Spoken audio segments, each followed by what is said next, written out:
નમસ્કાર વહાલા દર્શક મિત્રો, કિસાન સમાચાર ચેનલમાં તમારું ખૂબ જ સ્વાગત છે। જાણીએ આજના સૌથી મોટા સમાચાર। મોદી સરકારે એક ઝટકામાં 16 લાખ કરોડ રૂપિયાના દેવા માફ કર્યા। દેશ ઉપર નવું મોટું આતંકી કાવતરું।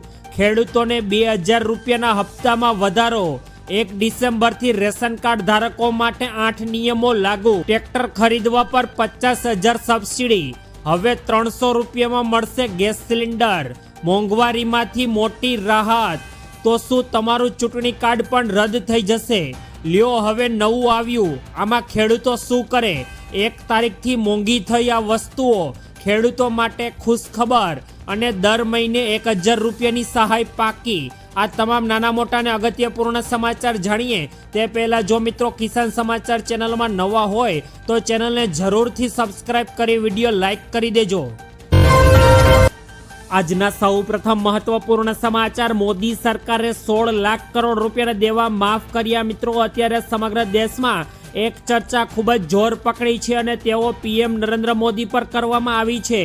વિપક્ષના મોટા નેતા રાહુલ ગાંધીએ અત્યારે પીએમ નરેન્દ્ર મોદી પર શાબ્દિક પ્રહારો સાધ્યા છે અને પીએમ નરેન્દ્ર મોદી પર કટાક્ષ કર્યા છે।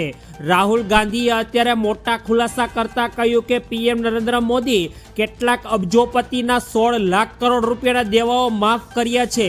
આટલા પૈસા જો સરકાર ગરીબો પાછળ વાપરે તો સરકાર અત્યારે ગરીબોને ગરીબી રેખામાંથી બહાર લાવી શકે છે। સરકાર જો મિત્રો આટલા જ પૈસાથી મનરેગા જેવી ક્રાંતિકારી યોજના 24 વર્ષ સુધી મફતમાં ચલાવી શકે।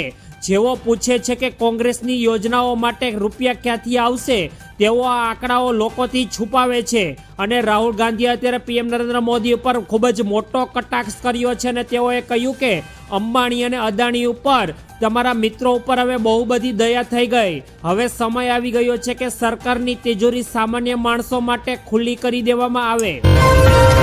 ત્યારબાદના બીજા ખૂબ જ મહત્વપૂર્ણ સમાચાર। દેશ ઉપર નવું મોટું આતંકી કાવતરું આવ્યું સામે। મિત્રો, છેલ્લા થોડા દિવસમાં અત્યારે દેશની સુરક્ષાને લઈને અત્યારે સતર્કતા વર્તવામાં આવી છે। દેશમાં આતંકવાદનો ખતરો મિત્રો હજુ પણ સંપૂર્ણપણે ટળ્યો નથી। ફરીદાબાદ મોડ્યુલ અને દિલ્હી બ્લાસ્ટમાં 17 વ્યક્તિઓએ જાન ગવાવ્યા બાદ અત્યારે મિલિટરી અને પોલીસ તંત્ર ખૂબ જ એલર્ટ મોડમાં છે। ત્યારે મિત્રો અત્યારે ભારતીય સેનાને મોટી સફળતા મળી છે અને રાજસ્થાનમાં મોટી માત્રામાં વિસ્ફોટક મળી આવ્યા છે। આ વિસ્ફોટક મિત્રો એટલા બધા ખતરનાક અને ભયાજનક હતા કે તેઓ એક જ વિસ્ફોટમાં 10 કિલોમીટરના વિસ્તારને તબાહ કરી શકે। રાજસ્થાન પોલીસે રાજસદન વિસ્ફોટમાંથી આ જપ્ત કર્યા છે। તેમને રાજસ્થાનના આડમેરથી નાથદ્વાર જતા પિકઅપ વાહનમાં લઈ જવામાં આવતા ચેકિંગ દરમિયાન આ વિસ્ફોટકો ઝડપાયા છે। આશરે 100 થી 120 આતંકવાદીઓ અત્યારે ભારતની સરહદમાં ઘૂસણખોરી કરવાની રાહ જોઈ રહ્યા છે અને તેઓનું લક્ષ્ય ઇન્ટેલિજન્ટ યુનિટને તમામ 69 લોન્ચ પેડ ઉપર નજર રાખીને બેઠું છે।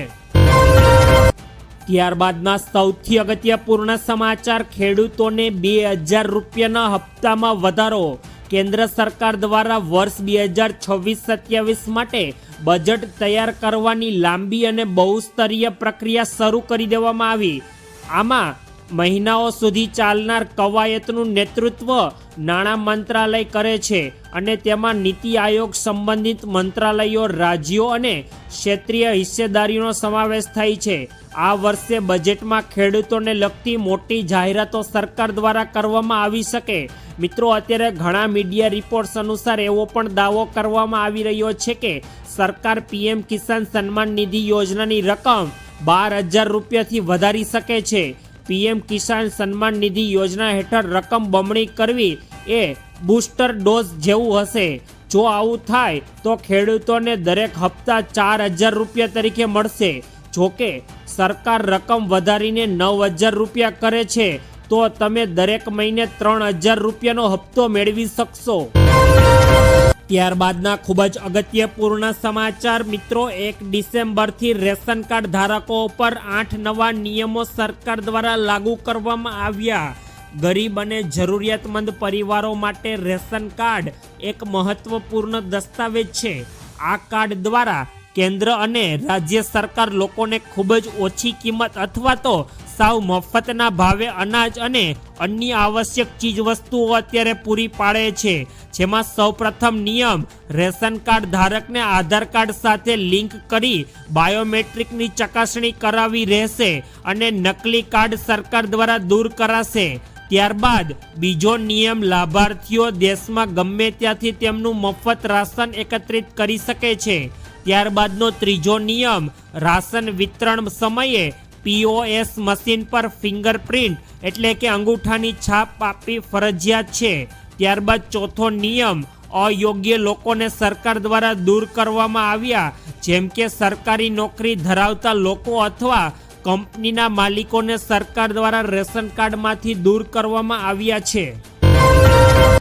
ત્યારબાદના સૌથી ઉપયોગીપૂર્ણ સમાચાર, ખેડૂતોને હવે ટ્રેક્ટર ખરીદવા 50,000 રૂપિયા સુધીની સબસિડી।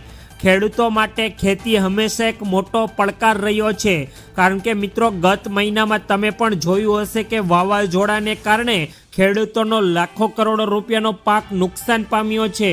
અત્યારે અબબ ખેતીમાં ટ્રેક્ટર સૌથી મોંઘું સાધન માનવામાં આવે છે। ટ્રેક્ટર વિના ખેડૂતોને ખેડાણ, બીજ વાવવા અને પાક કાપવા અત્યંત મુશ્કેલી પડી જાય છે।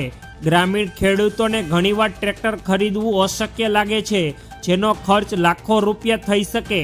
આ મુદ્દાને ઉકેલવા માટે કેન્દ્ર સરકારે ખેડૂતો માટે ખાસ યોજના શરૂ કરી। આ યોજના ખેડૂતોને ટ્રેક્ટર ખરીદવા માટે સીધી નાણાકીય સહાય પૂરી પાડે છે। ખેડૂતો હવે નવા ટ્રેક્ટર પર 20% થી 50% સબસિડી મેળવી શકે। આ સુવિધાનો લાભ લઈ ખેડૂતો તેમના ખેતીના કાર્યોને સરળ બનાવી શકે અને આધુનિક કૃષિ પદ્ધતિનો અપનાવી ઉત્પાદનમાં પણ વધારો લાવી શકે છે।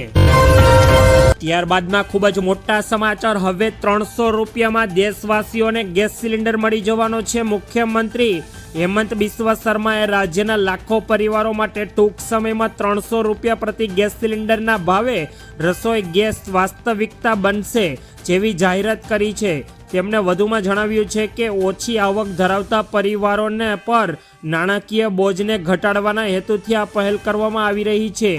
જે યોજના અને પ્રધાનમંત્રી ઉજ્જવલા યોજના હેઠળ લાભાર્થીઓને LPG ગેસ સિલિન્ડર પર 250 રૂપિયા સબસિડી પૂરી પાડવામાં આવશે। સોશિયલ મીડિયા પ્લેટફોર્મ પર એક પોસ્ટમાં અત્યારે આસામમાં લાખો પરિવારો માટે 300 રૂપિયામાં ગેસ સિલિન્ડર હવે માત્ર એક સ્વપ્ન નથી, પરંતુ ટૂંક સમયમાં વાસ્તવિકતા બનશે। આસામમાં અત્યારે નર્દોય પરિવાર અને PM ઉજ્જવલા યોજનાનો લાભાર્થીઓ ટૂંક સમયમાં રાજ્ય સરકાર તરફથી LPG ગેસ સિલિન્ડર પર 250 રૂપિયા સબસિડી મેળવશે। ત્યારબાદના મોટા સમાચાર, મોંઘવારીમાંથી રાહત, આવી મોટી ખુશખબર। માર્કેટિંગ યાર્ડમાં શિયાળાના નવા શાકભાજીની મિત્રો હવે ધીમે ધીમે આવક શરૂ થવા થઈ ચૂકી છે, જેને પરિણામે બજારમાં મબલખ શાકભાજીની આવક શરૂ થઈ ગઈ અને ભાવ પણ ઘટવા લાગ્યા છે।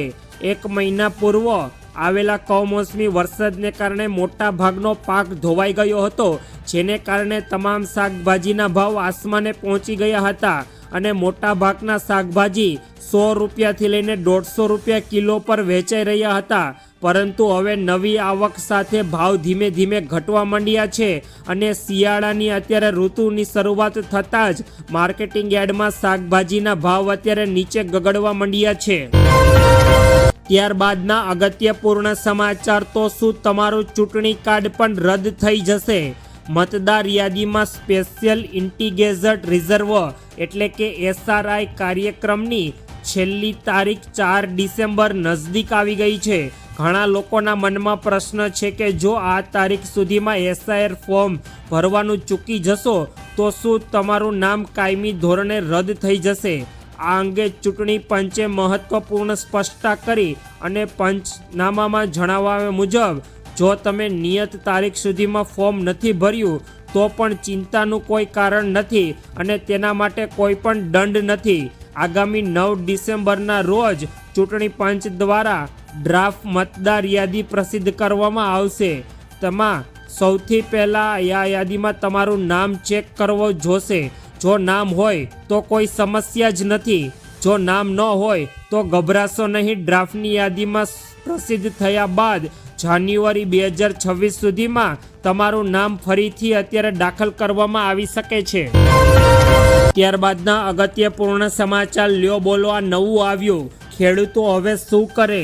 અત્યારે નવસારી તાલુકાના આદિવાસી સંગઠન દ્વારા ગારિયાધાર મામલતદાર કચેરી ખાતે આવેદનપત્ર આપી સૌરાષ્ટ્રમાં ભાગમાં ખેતી કામ કરવા ગયેલા નવસારી તાલુકાના ખેત મજદૂરોને નુકસાનીનું વળતરમાંથી ચૂકવણી કરવામાં આવે તેવી અનોખી માંગણી કરવામાં આવી છે. પ્રાપ્ત વિગતો અનુસાર ગુજરાતમાં 1 મહિના પહેલા જે કમોસમી વરસાદને કારણે થયેલા પાક નુકસાનનું વળતર ખેત મજદૂરોને પણ ચૂકવવામાં આવે તેવી માંગ સાથે આવેદનપત્ર ચૂકવવામાં આવ્યું છે. કમોસમી વરસાદને કારણે ગુજરાતના 54 લાખ ખેડૂતોને ભારે નુકસાન થયું ત્યારે તૈયાર કરેલો પાક જેમ કે કપાસ, મગફળી, મકાઈ, તુવેર, સોયાબીન વગેરે પાકને ખૂબ જ મોટા પ્રમાણમાં નુકસાન થયું. પાક નુકસાનીનું વળતર પેટે ગુજરાત સરકાર દ્વારા ખેડૂતો માટે 10,000 કરોડ રૂપિયાનું રાહત પેકેજ જાહેર કરવામાં આવ્યું, પરંતુ હવે પ્રશ્ન એ છે કે ખેડૂતોની સાથે જે ખેતી કામ કરવા ગયેલા છે તેઓને પણ ખેત મજદૂરોને પણ સરકાર દ્વારા સહાય ચૂકવણી કરવામાં આવે. ત્યારબાદના મોટા સમાચાર, 1 તારીખથી મોંઘી થઈ ગઈ આ વસ્તુઓ. સદનમાં શિયાળુ સત્ર પહેલા જ દિવસે કેન્દ્ર સરકારે લોકસભામાં ઉત્પાદનો સંબંધિત 2 બિલ રજૂ કરશે. આ પગલાંથી પાન મસાલા, સિગારેટ અને પાઇપ તથા ઉત્પાદનોના ભાવમાં વધારો થવાની સંભાવના છે. સંસદનું શિયાળુ સત્ર 1 ડિસેમ્બરથી 19 ડિસેમ્બર 2025 સુધી ચાલશે. આ સમયગાળા દરમિયાન સરકાર અનેક મહત્વપૂર્ણ બિલ રજૂ કરશે. કેન્દ્રીય નાણામંત્રી નિર્મલા સીતારમણે આજે લોકસભામાં 2 મહત્વપૂર્ણ બિલ રજૂ કરશે, જેનો ઉદ્દેશ્ય તમાકુ ઉત્પાદકોમાંથી આવતી આવકને સ્થિરતા અને આરોગ્ય સુરક્ષા સુનિશ્ચિત કરવાનો છે. આ બિલોમાં સ્વાસ્થ્ય સુરક્ષા અને રાષ્ટ્રીય સુરક્ષા ઉપકરણ બિલ 2025 અને સેન્ટ્રલ એક્સાઇઝ સુધારો બિલ અત્યારે સરકાર દ્વારા લાગુ કરવામાં આવશે.